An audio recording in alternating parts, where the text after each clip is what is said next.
ভাই এই গরুর গোস্ত কত করে কেজি? গরুর কেজি 20,000 টাকা। বলেন কি এত কম? গরু তো না অন্য কিছু? ঠিক নাই কোনো, গরু হইতে পারে আবার অন্য কিছু হইতে পারে। আচ্ছা, দেন 1 কেজি গোস্ত দেন, বেশি করে হাড্ডি আর চর্বি দেবেন।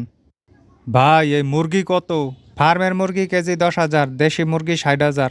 মুরগির চেহারা এমন কা? কেমন তরতাজা চেহারা? আরে অত চিন্তা করেন না, মুরগির বার্ড ফ্লু আছে।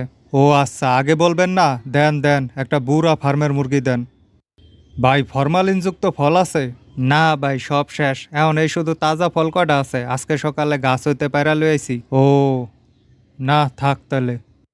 ভাই এই রুটির কি মেয়াদ আছে? না ভাই, এটা কবেকার রুটি, এটার কোনো ঠিক নাই।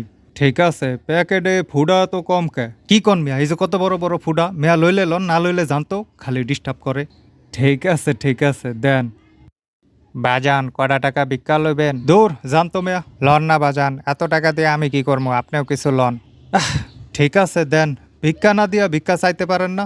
কি করবো বাজান, আল্লাহ কোটিপতি বানাইছে। কি যে হইলো দেশটার, সবাই কোটিপতি, অতি শিক্ষিত। এমন ভদ্র সমাজে বসবাস করতে আর ভালো লাগে না।